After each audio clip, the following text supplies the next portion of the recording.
좀 엉뚱한 생각이긴 하지만 제자들은 예수님께서 따로 기도하러 가신다고 그러면 이번엔 뭘 결정하시려고 그러지? 라고 생각하지 않았을까? 그런 생각이 듭니다.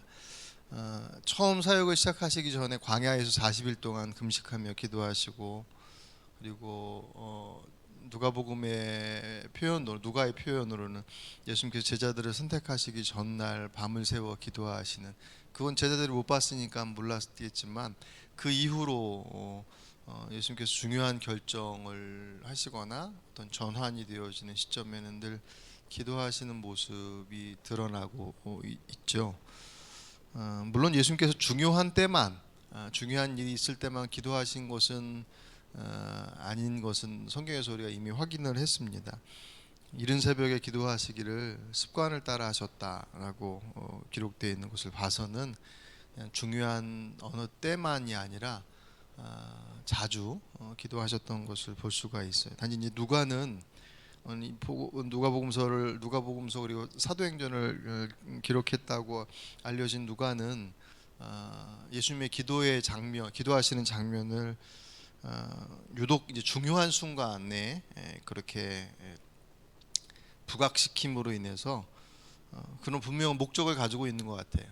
그러니까 누가가 보고 있는 예수님의 모습, 그리고 마태, 마가, 요한이 바라보는 똑같은 예수님의 모습을 조금 다른 각도에서들 보잖아요. 그것이 이제 틀린 것이 아니라 말 그대로 다른 예수님의 이러저러한 모습, 어느 쪽이 더 부각되고 더 강조되느냐라고 하는, 그래서 사실 더 의미가 있죠. 아마도 이제 누가는 이 복음서를 기록해서 함께 나눌 지체들을 향한 분명한 목적이 있었던 것 같아요. 대상들이 이제 이방인들이에요. 마태복음은 유대인들이 주 대상들이었다고 한다면 누가복음 대표적으로 이방인들이었습니다. 그래서 표현하는 방식이라든가 또 내용들이 조금 차이를 좀 가지고 있는데 아마 그런 목적으로 예수님께서 기도하시는 장면, 유대인들은 기도하는 것이 그냥 일상화돼 있지만 유대인들의 입장에서는 기도가 좀 낯선 그런 모습일 테니까 어쨌든 그런 목적이나 혹은 배려로 그렇게 기록을 한 것 같습니다.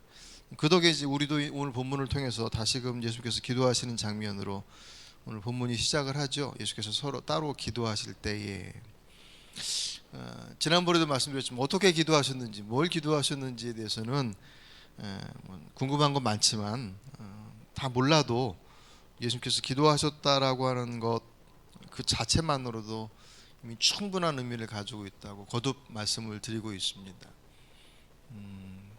오늘처럼 중요한 어떤 일을 말씀을 하시기 전이나 혹은 그렇지 않고 일상의 자리들 속에서도 주님께서 늘 기도의 자리에 서셨다라고 하는, 오늘 저 여러분이 이제 그 기도의 자리에 와 있는 것이고 또 가정에서도 계시고, 무엇 때문에 예수께서 기도하시고 나서 어떤 일들을 하셨는가 하면 예수께서 자신이 어떤 존재인지에 대한 것 스스로 밝히시는 자리입니다. 제자들에게 기도 후에 제자들에게 물어보시죠. 야, 사람들이 나를 누구라고 하느냐? 그랬더니 세례 요한, 엘리야, 선지자 중에 한 분입니다. 어제 우리 말씀 볼 때 헤롯에게 들려왔던 소문이 바로 이제 그런 소문이었잖아요. 같은 내용이었죠.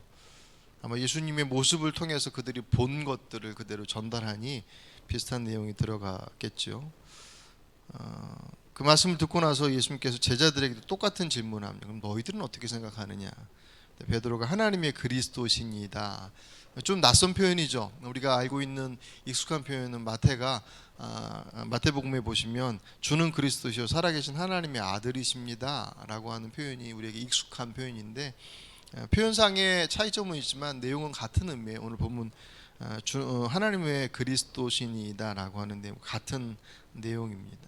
어쨌든 베드로가 답을 하긴 했지만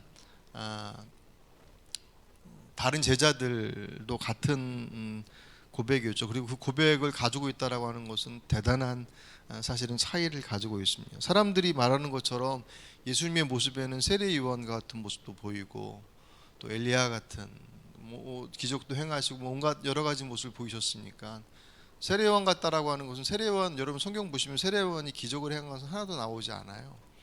그럼에도 불구하고 사람들이 그 세례요한의 그 말씀의 권세 앞에 얼마나 두려워했는지 몰라요. 특별히 뭐 헤롯 같은 경우는 정적 자신에게 늘 불편한 얘기를 하는 그런 그 세례 요한이었거든요. 다 고개 숙이고 빈말이라도 칭찬하고 왜냐하면 힘을 가지고 있으니까 까딱하다간 헤롯에 의해서 제거될 수 있으니까 다 그렇게 빈말하고 그렇게 알아서 높이는데 세례 요한만 바른 말 따박따박 했거든요. 결국 그것 때문에 세례 요한이 죽기는 했지만 세례 요한의 말은 귀 기울여 들었을 정도로 그의 말에 힘이 있었습니다. 그러니까 사람들이 예수님을 보고 세례 요한이 죽은 세례 요한이 다시 나왔다라고 얘기한 것은 아마 주의 말씀의 그 권세가 얼마나 분명했는지 또 컸는지를 알 수 있는 것이고 엘리야라고 했던 것은 많은 이적을 행하시는 것을 보고 그랬을 것이고 또 다른 옛 선지자 같다라고 하는 것은 그 구약 성경에 보인 선자들의 모습들이 예수님의 모습에 보이는 거잖아요. 이제 그 모습들은 다 보는 거예요. 다 보인 것 속에서 보는 거지만 제자들이 고백하고 있는 하나님의 그리스도신이다라고 하는 것은 보는 것으로 답할 수 있는 게 아니었기 때문에 이건 대단히 중요한 고백이죠.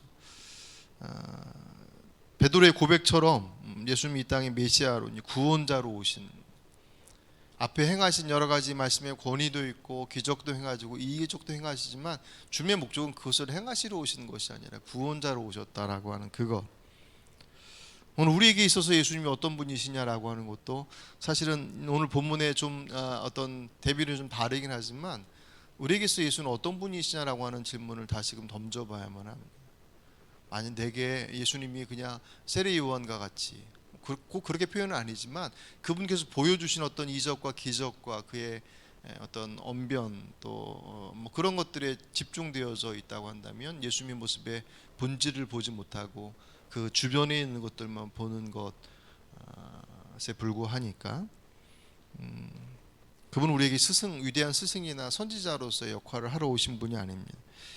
사람들은 이제 그렇게 얘기를 해요. 그래서 예수님께서 그 대답을 듣고 난 이후에 마태복음이나 마가복음은 이 얘기하고 나서 뒤에 쭉 쫓아오는 얘기가 있는데 누가는 그 중간을 다 띄어요. 그리고 나서 뭐라고 얘기했냐면 오늘 21절 보시면 경고하사 이 말을 아무에게도 이르지 말라고 말씀하셔요. 아무에게도 얘기하지 말아라. 모두가 다 엘리야나 뭐 선지자나 세례 요한이라고 알고 있는 그들의 그 예수님에 대한 이해에 대해서 그들이 가지고 있는 하나님의 그리스도 메시아입니다라고 하는 것을 절대로 알리지 마라 라고 말씀하셔요. 궁금한 거죠. 왜 그러셨을까? 왜냐하면 백성들은 메시아를 지금 기다리고 있었거든요. 어느 때보다도 메시아 대왕 메시아를 바라보고 있는 그들의 그 간절함이 극에 달하 있었던, 그만큼 그들의 삶이 정말 어려웠던. 문제는 이제 그 이유가 바로 뒤에 나와요. 오늘 22절 보실까요? 22절 이르시되 인자가 많은 고난을 받고 장로들과 대제사장들과 서기관들에게 버림받으여 죽임을 당하고 제3일에 살아나야 하리라 하시고. 아멘. 그들이 기대하고 그들이 바라보는 메시아의 모습하고는 전혀 다른. 왜냐하면 그들이 기다렸던 메시아는 정치적 그리고 군사적인 메시아, 자신들을 정치적으로 군사적으로 해방시켜줄 메시아를 기다리고 있는, 더 나가서 가난으로부터 그들이 당하고 있는 삶의 그 고난으로부터 그들을 해방시켜줄 메시아를 기다리고 있고 기대하고 있었는데 예수님의 모습은 아까 예수님의 모습을 규정했을 때 그런 어떤 눈에 보여지는 모습이 아니라 보이지 아니하지만 그분의 본질이 구원자로 오셨다라고 하는 그것이 가장 중요한 핵심인 것처럼 주님의 목적은 이 땅 위에서 그들이 정치적으로 경제적으로 사회적으로 억압받는 것들을 해방시키시려 이 땅에 오시는 것이 주 목적이 아니다. 오셔서 그러한 일들을 조금씩 보여주시긴 하셨지만 그것이 예수님 이 땅에 오신 목적이 아니라는 거죠. 그 모습을 그들에게 설명해도 그들은 사실 알지 못했을 거예요. 왜냐하면 제자들도 이 말씀을 듣지만 나중에 가서 보니 제자들도 예수님에 대해서 오해하고 있었어요. 하나님의 그리스도이십니다라는 고백을 가지고 있었지만 그 고백이 정말 선명함으로 그분이 메시아 되심에 대한 것들 그들이 완전하게 이해하고 받아들여서 그렇게 고백한 내용이 아니었다는 거예요.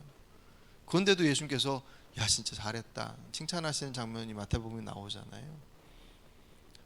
그들 안에서도 예수님의 왕되심이 그냥 이스라엘의 왕 정도로 생각했었던 그런 모습이었으니까, 하물며 다른 그 지도자들과 그 종교 지도자들이나 정치 지도자들이 생각할 때 예수님의 모습은 정치적 메시아로서의 기대를 사실을 가질 수밖에 없죠. 그래서 그 기대로 예수님 오실 때만 그 종려나무 가지 흔들고 나귀 타고 오시는 그 길에 자신들의 옷을 벗어서 쫙 깔아서 마치 카페처럼 주님 뭐라도 말씀하시면 순종하겠습니다라고 하는 자신들의 고백적 행위들이거든요. 그랬다가 한 일주일도 못 돼서 그들의 손에 의해서 십자가에 못 박히시잖아요. 왜냐하면 자기들이 원했던 예수는 그렇게 무기력하게 군사들에 의해서 끌려다니면서 매질당하고 온갖 고문과 모욕당하는 자리에서 무기력하게 그렇게 그 모든 것들을 다 받아내는 사람이 아니기 때문에, 그들이 기대했던 예수가 메시아가 아니라는 판단이 딱 서니까 바로 십자가에 내어주는 것이 그들의 모습들이었죠. 이 시대 예수를 바라보는 시선들이 오늘 우리에게 있어서 예수님께서 이 땅에 오신 목적이 그것이 아니라 영원한 생명을 주시고자 오셨다라고 하는 것, 그리고 그 영원한 생명과 함께 하나님의 나라에 그 영원한 삶을 살아갈 것을 우리에게 허락하시기 위해 이 땅에 오셨다라고 하는 것이 복음의 가장 중요한 핵심이잖아요. 그것 때문에 십자가에 죽으셨단 말이죠. 왜냐하면 주님의 놀라운 이적과 기적과 그 말씀하셨던 그 풍성한 것들, 그것들이 우리들의 죄의 문제를 해결해 줄 수 있는 것이 아니니까, 영원한 나라에 들어가려면, 하나님의 나라에 가려고 한다면 그 하나님의 나라에 가기 위해 가장 중요한 것이 죽음의 그 강을 넘어야 되는데, 죄의 삭슨 사망이다. 그 죄 값을 해결해야 되는데 그 해결할 값이 생명밖에 없으니 예수께서 자신의 생명을 대신 치르심으로 그 값을 다 없이 하셨단 말이에요. 대속하셨죠. 그 과정을 거치지 않는다면 결코 어떤 누구도 하나님의 나라에 갈 수 없는 거예요. 그러니 주님에게 있어서 십자가는 선택의 문제가 아닌 것이, 반드시 가야 할, 십자가 없이 부활도, 십자가 없이 하나님의 나라도, 십자가 없이 우리에게는 구원도 없어요. 우리가 그 믿음을 가지고 있는 것입니다. 예수께서 그것을 위해서 이 땅에 오셔서 그 일들을 이루어 내시고, 우리 그 고백을 가지고 이제 그것을 믿고 나가는 이들에게 주님께서 그 다음에 주시는 말씀이 이제 그렇다면 그 주님을 그렇게 믿는 이들이 어떻게라고 하는 그 제자들의 삶에 대한 부분들이 그 뒤에 이어서 나오죠. 오늘 본문 23절을 잠깐 보실까요? 23절 보시면, 또 무리에게 이르시되 아무든지 나를 따라오려거든 자기를 부인하고 날마다 제 십자가를 지고 나를 따를 것이니라. 아멘. 아무든지 나를 따라오려거든. 여기서 아무든지라고 하는 것은 제자예요.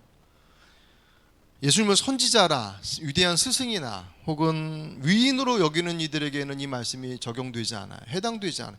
할 수도 없어요. 그분을 구원자로 고백하는 이들은 나를 따르리니 어떻게 해요? 자기를 부인하고. 자기 부인은 결국 뭐냐면 나의 욕망과 나의 계획이 아니라 하나님의 뜻에 순종하는 것이. 왜냐하면 내 삶의 주인이 그분으로 바뀌었음을 고백하는 것이 제자들의 첫 출발점이니까. 여기서 제자라고 표현하지만 결국 성도입니다. 예. 모든 성도들에게서 가장 중요한 예수 믿는 믿음의 길을 가는 데 있어서 제 첫 번째 길은 자기 부인이에요. 우리가 그것으로 그분께서 내 삶의 주인이십니다라고 고백하며 믿음의 길로 들어왔으니, 삶의 여정들은 결국 내가 가지고 있는 내 욕망과 내 계획과 나의 것들을 부정하는 것, 그리고 그분의 주인됨을 인정하는 것. 어찌 보면 논리적으로는 대단히 당연한 것임에도 불구하고 잘 안 되죠. 안 되는 거 좀 있다 보고. 그리고 자기 십자가를 지라고 하는 것은 그 하나님의 뜻에 따라 순종하는 과정에서 발생하는 어려움들이에요. 그렇겠죠. 나의 자기 부정과 함께 자기 부인 이후에 그것을 따라서 순종하며 나가는 그 길 가운데 맞닥뜨리게 되어지는 어려움들. 갈라디아서 2장 20절 유명한 말씀입니다. 내가 그리스도와 함께 십자가에 못 박혔나니 그런즉 이제는 내가 사는 것 아니요 오직 내 안에 그리스도께서 사시는 것이라. 아멘. 그러니까 예수님께서 말씀하시는 아무든지 나를 따라오고 자기를 부인하고 날마다 제 십자가를 지고 나를 따를 것이니라, 이 말씀이나 갈라디아 2장 20절의 고백이나 하나님께서 내 삶의 주인이십니다라고 하는 고백이나 사실 다 같은 내용들이죠. 다 같은 내용입니다. 오늘 제가 이 보면 23절을 보면서 제일 눈에 띄었던 것 중에 뭐 다 아시는 말씀이니까 오늘 유독 눈에 띄는 것이 날마다 제 십자가를 지고 가라는 그 날마다가 오늘따라 눈에 들어와요. 날마다. 그렇죠. 늘 사실 이게 제일 어려운 것이죠. 날마다 늘 한결같이. 하지만 제일 중요한 부분이기도 합니다.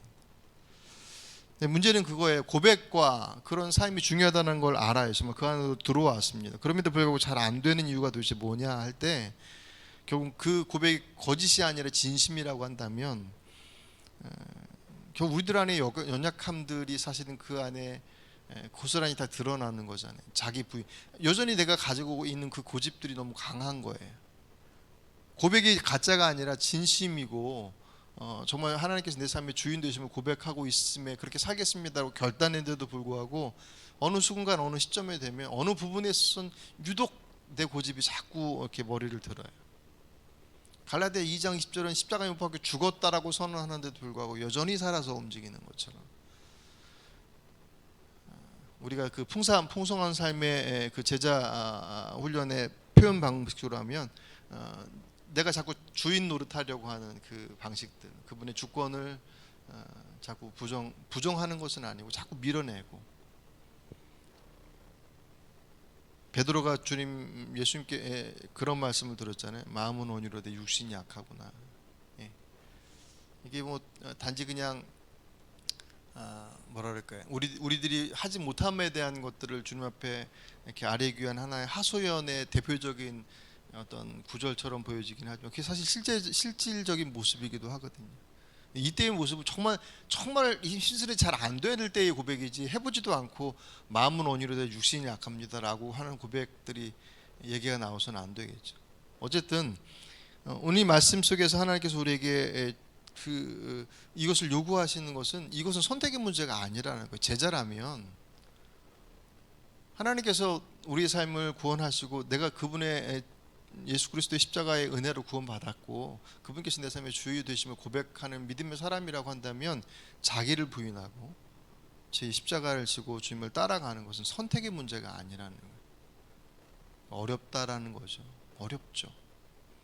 왜냐하면 내가 내 삶의 기준들을 가지고 내 욕망은 자연스러운 거잖아요. 당장 눈앞에 있는 것이고 현실의 문제이고 너무나도 익숙해져 있는 것들을 이제 스탑해야 되는 거예요. 어렵죠. 근데 그 어려운 길을 주님께서 걸어가라고 말씀하시는 거예요. 왜? 그 길이 생명의 길이기 때문에. 오늘 보면은 그런 의미에서 대단히 잘 설명해 주셨어요. 오늘 24절, 25절 보실까요? 누구든지 제 목숨을 구원하고자 하면 잃을 것이요 누구든지 나를 위하여 제 목숨을 잃으면 구원하리라. 사람이 만일 온 천하를 얻고도 자기를 잃든지 빼앗기든지 하면 무엇이 유익하리요? 아멘. 지금 주님께서 23절 말씀 주시고 나셔서 그 다음에 그 모습을 뭐라고 설명하시냐면 제 목숨을 구원하고자. 그건 뭐예요? 자기를 부인하지 않고 십자가를 지지 않고 여전히 내가 주인 노릇하려고 하면서 선택하는 그 길은 뭐냐면 제 목숨을 구원하고자. 뒤집어 얘기하면 그냥 내 십자가 지고 나를 부인하고 십자가 지는 일이 목숨 내놓는 것처럼 어려운 때도 있더라는 거예요. 어떤 건 정말 쉽게 결단하면서 탁 칼로 못 자르듯이 잘라서 주님 것입니다라고 딱 떼드릴 수 있는 것도 있는데 어떤 것들은 도저히 칼질을 못 하겠는 거예요. 4살 자르는 것 같아서 잘라야 사는 건데 내리쳐야 사는 것인데 못 내리치겠다는 거죠. 주님께서 뭐라고 그러셔요? 제 목숨을 구원하고자. 그거 자르면 죽을 것 같다라는 거예요. 그래서 내리치지 못한다면 그 길로 그분의 길을 쫓아가지 못한다고 한다면 누군지 나를 위해 제 목숨을 구원하고자 하면 잃을 것이고 반대로 누군지 나를 위해 제 목숨을 잃으면 죽을 것 같지만 죽겠지만 진짜 죽을지도 모르겠지만 거기에 그분을 위해서 그 말씀을 따라서 여기서 말 주님을 위해서라고 하는 것은 뭐 주님을 위해 그러는 것이 아니라 결국 이건 나를 위한 우리를 위한 것이거든요. 그 선택을 이룬다면 죽음을 각오하고 선택한다면 그는 구원을 이룰 것이다.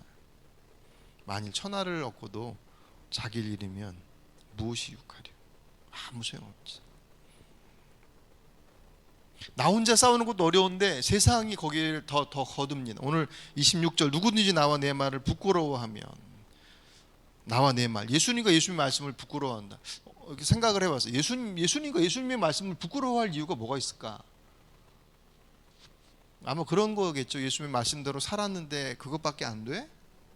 라고 하는 그들의 시선, 그들의 모습. 요새 지금 또 기독교 관련 개통 관련 그 비인가 시설에서 확진자 나와서 또 온 뉴스가 지금 난리가 났어요. 이거 뭘 하는 걸 둘째치고 교회 간다고 명함 내밀면 욕먹게 생긴 시대예요. 여기서 말씀하는 건 그 정도 수준의 것을 얘기하는 거 아닌 건 아시죠? 하지만 그것부터 그렇다고 해서 무슨 뭐 대면 예배를 주장하지 뭐 그런 어떤 이렇게 단편적인 것들을 얘기하려고 하는 것이 아니라 정말 주님께서 원하시는 그 원하시는 말씀을 따라서 목숨을 걸어서 그 일을 했는데 결과가 세상 사람들이 보기에도 야 그거밖에 안 돼? 라고 하는 일이 있을 때 할지라도 부끄러워하지 말라는 거예요. 그게 정말 주의 길을 따른 것이라고 한다면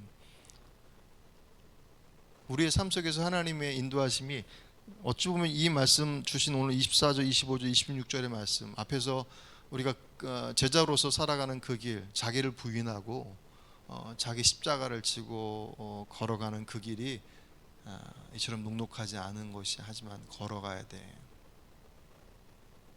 이때 우리에게 가장 필요한 것이 무엇이겠습니까? 뭐가 제일 필요할까요? 많은 것이 필요하겠지만 제가 제일 먼저 생각나는 게 포기하지 않는 게 제일 중요하다고. 베드로는 포기하지 않았어요. 항상 베드로와 가룟 유다가 대비되지 않습니까? 좀 다르긴 해요. 하지만 결국은 베드로도 가룟 유다도 자신들의 고집들을 주장을 했었어요. 연약함들, 베드로는 연약함 속에서 어쩔 수 없이 밀리다가 결국은 부인하고 도망가 버리고, 가룟 유다는 아예 그냥 적극적으로 팔아버리고 그런 모습이었지만 그 뒤에 나타나는 모습은 전혀 달랐잖아요. 그렇다고 해서 베드로가 했었던 일이 가룟 유다처럼 적극적으로 팔지 않았기 때문에 더 나았다라고 누가 얘기를 하겠습니까? 모두가 다 베드로한테 야 그래도 너는 예수님 팔지 않았잖아. 그래도 베드로 스스로는 자기는 가룟 유다보다 더 나쁜 놈이라고 생각했을 거예요. 그게 사실은 주님 앞에 죄를 가지고 있는 이들의 고백 공통된 모습이에요. 저 사람보다 좀 낫지, 그렇게 되지 않아요. 하나님 앞에 정말 정직하게 서면 내 죄의 크기가 아무리 작을지라도 모든 사람들 거보다 내 것이 제일 커 보이는 거예요. 정말 주님 앞에 온전하게 엎드리게 되는 베드로가 아마 그런 마음이었을걸요. 그럼에도 불구하고 그는 꿋꿋하게 그 길을 잘 걸어가요. 예수님께서 결국 그에게 맡기시잖아요. 그죠? 가룟 유다는 결국 자기의 방법으로 끝까지 자기의 선택을 이루어내버립니다. 포기해버려. 그 포기라는 것은 결국 자기의 고집을 끝까지 주장하는 것입니다. 포기하지 않는 게 제일 중요할 것 같습니다. 이 길은 우리에게 선택할 수 있는 길이 아니라 반드시 가야 할 길입니다. 그리고 그것은 주님을 위한 것이 아니라 우리를 위한 것입니다.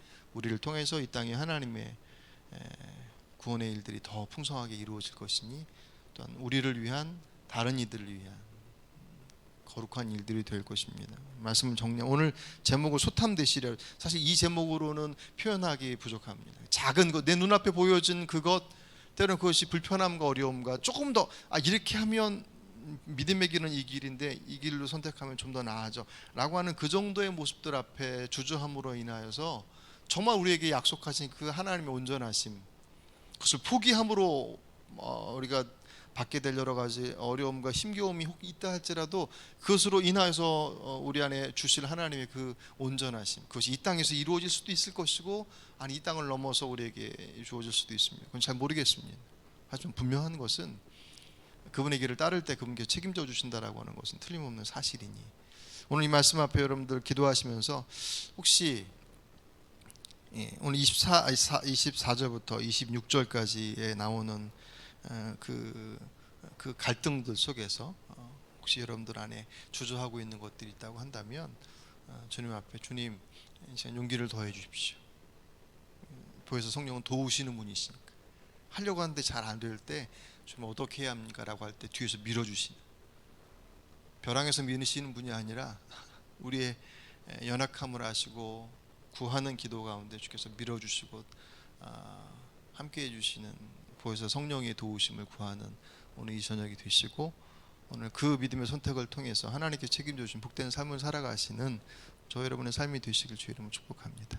기도하십니다. 감사합니다, 주님.